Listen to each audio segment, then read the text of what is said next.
नमस्कार, मी प्राध्यापिका मेधा दाते।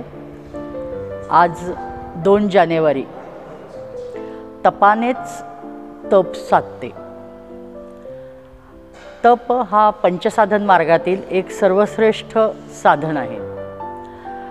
भगवंताने आपल्याला सर्वात प्रिय काय आहे तर तपश्चर्या आहे असं सांगितलं। अनेक वेळा तपश्चर्येच्या गोष्टी भागवतामध्ये सुद्धा आलेल्या आहेत।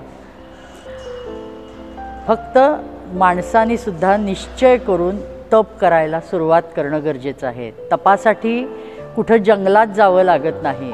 आपण जिथं बसलो आहे तिथं फक्त एखादी उपासना किंवा एखादी साधना न चुकता रोजच्या रोज जर केली तर त्यालाच तप असं म्हटलं जातं। तपाचं स्वरूप असं आहे की ते जितकं तुम्ही जास्त करत राहाल, रेग्युलॅरिटी जेवढी जास्त ठेवाल, नित्यता जेवढी जास्त ठेवाल, तितकं तुमच्यात ते तेजतत्व सामावतं। कारण आहे काय, तपामुळं तेज वाढतं, तपामुळं धैर्यशीलता वाढते, कारण मनोबल वाढतं मुळात आणि ॲटोमॅटिकली तुमच्या धैर्य वाढतं आणि वाईट विचार कुठं लोप पावतात। कुविचार तपस्व्याजवळ टिकू शकत नाहीत असे अनेक संतांचे आपल्याला रेफरन्स पाहायला मिळतात आणि म्हणूनच वेदांनी ही आज्ञा दिली आहे की नित्य तपस्वी राहा।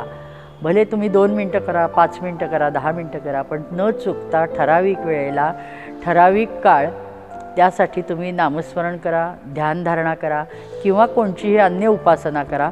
पण हे जर रोज करत गेलं तर त्याचं तुम्हाला फळ मिळाल्याशिवाय राहणार नाही।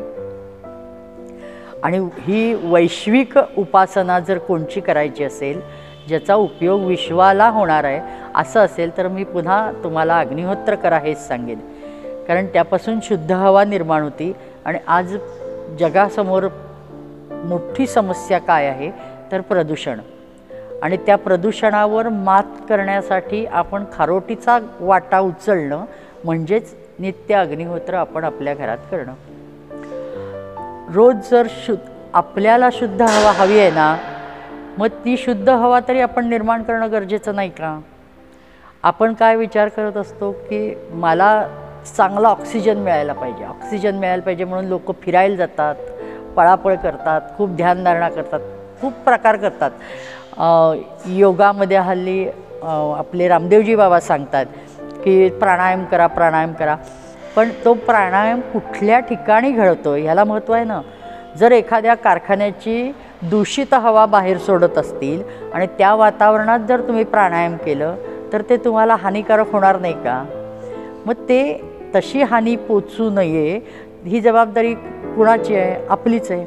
आणि मग हे असं सर्वत्र विषारी वायूंचा प्रचंड प्रमाणावर उपद्रव सुरू आहे आणि त्या विषारी वायूमध्ये किमान माझ्या घरात तरी ती हवा येणार नाही, माझ्या घरात तरी मी शुद्ध हवा निर्माण कशी करीन याचा विचार करणं आपल्याला गरजेचं आहे।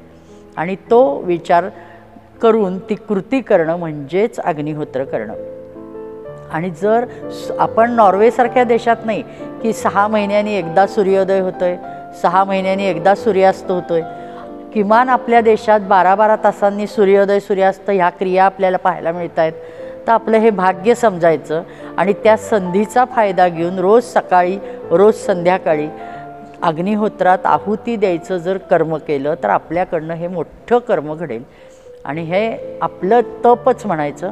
हे अशा तपाने तप साधलं जाईल, आपल्या पाठीशी त्याचं तेज येईल, कारण ही तेजाची उपासना आहे। तर प्रत्येकाने हे लवकरात लवकर चालू करावं असं मला वाटतं।